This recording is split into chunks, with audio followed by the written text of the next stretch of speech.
Taurus, hi, welcome to Mystic Queen PH at ito ang inyong weekly reading for July 1 to 7, 2024.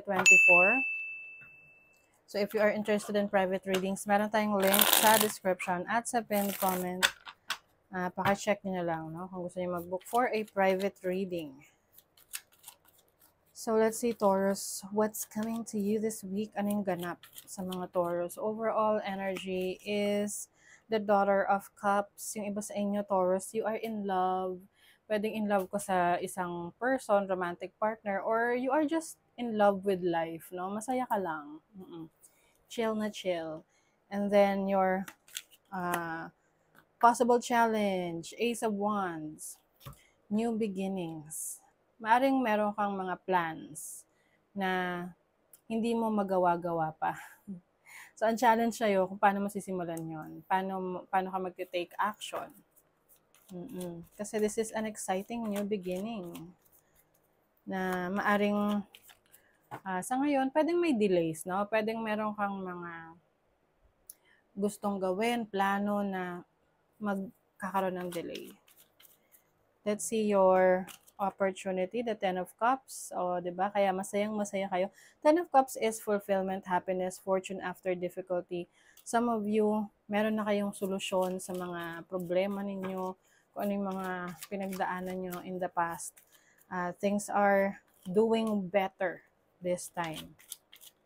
Yung iba, you are going to spend more time with your family. Pwedeng kayo ay lalabas together, quality time, enjoying nature. Your blessing is the Eight of Pentacles. So there's a blessing sa'yo in terms of your career. Mas lalong nagiging matibay, no? Matatag ang iyong trabaho, career, business.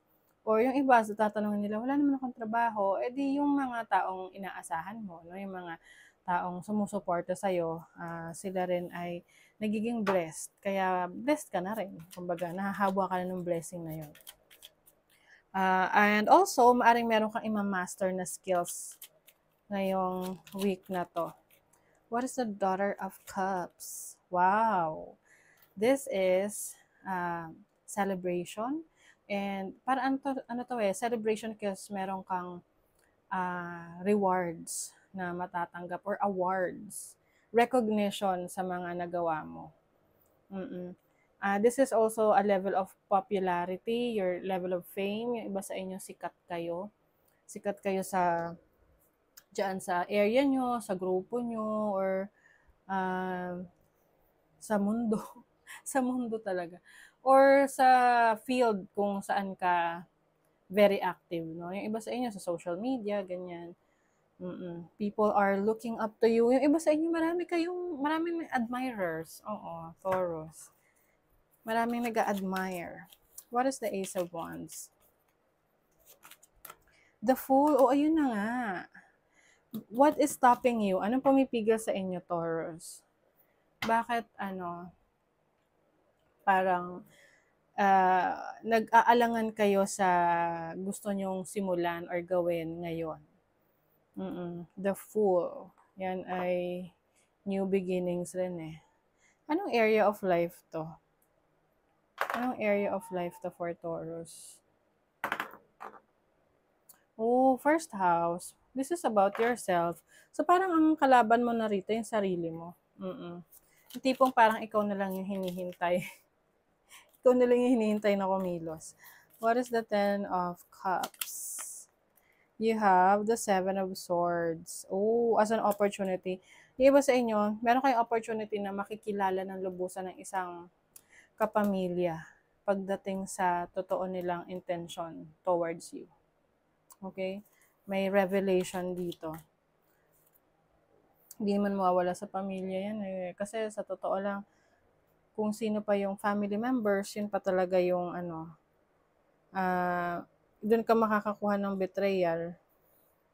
I mean, not all the time, but minsan yun yung pinakamahirap, no? Na mabebetray ka ng isang taong kapamilya mo, kadugo mo, mahal mo sa buhay, di ba? But I think this is something na favorable sa'yo, pabor sa'yo to, kasi at least malalaman mo na. matutuklasan mo na, marireveal sa'yo. What is the Eight of Pentacles? You have the Seven of Wands. This is setting boundaries. I think yung iba sa inyo, Taurus, masyado kayong mabait. Pag merong gustong parang humingi ng pabor sa inyo, gagawin nyo.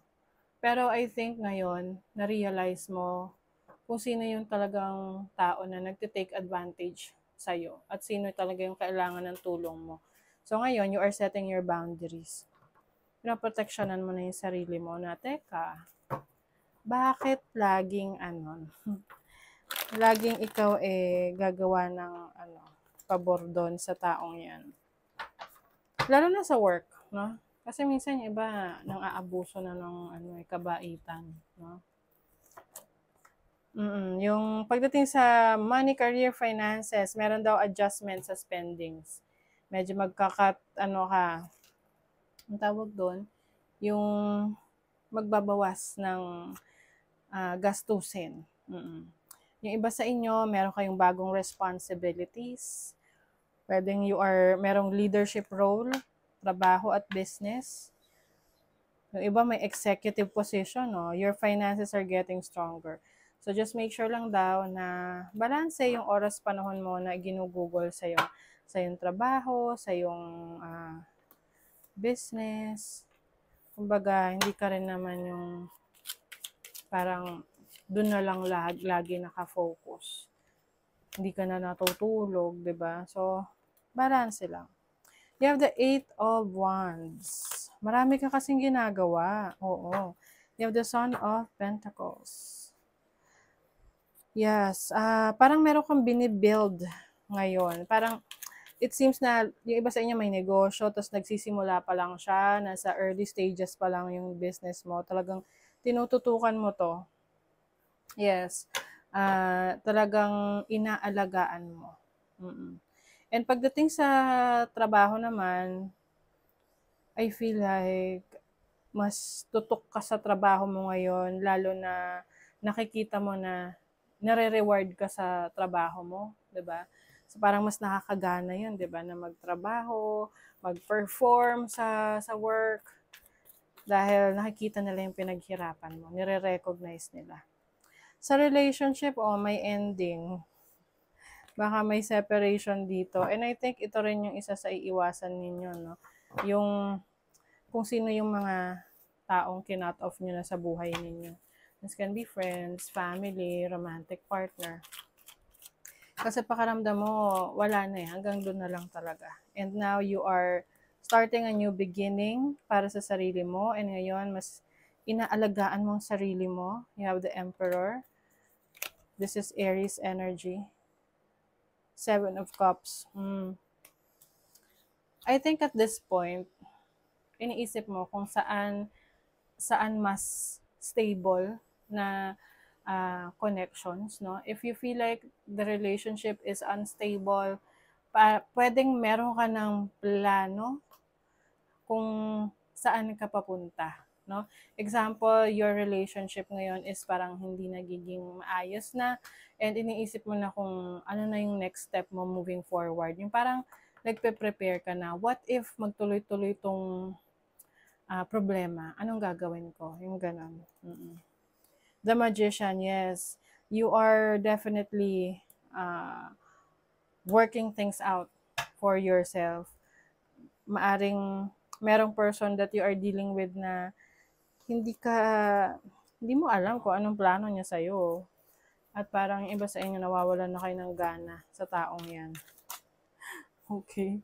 Let's see. Too much concern with sexual matters. Ooh, okay. Baka yung person ninyo, ganyan, masyadong concern sa sexual matters. And then, unsuccessful outcome to a problem. So, maaring ito na nga, broken no? So, parang may naputol, may endings. Plenty of material things. So, for you, Taurus, mas blessed kayo pagdating sa material things, sa resources ninyo. You should accept valid criticism. So, meron daw mga taong will try to criticize you. Pwedeng ito ay constructive criticism. So, pag ganun, kumbaga, i-reassess mo rin kung tama yung sinasabi nila. Kasi, maaring concern lang talaga sila. Diba? Peace.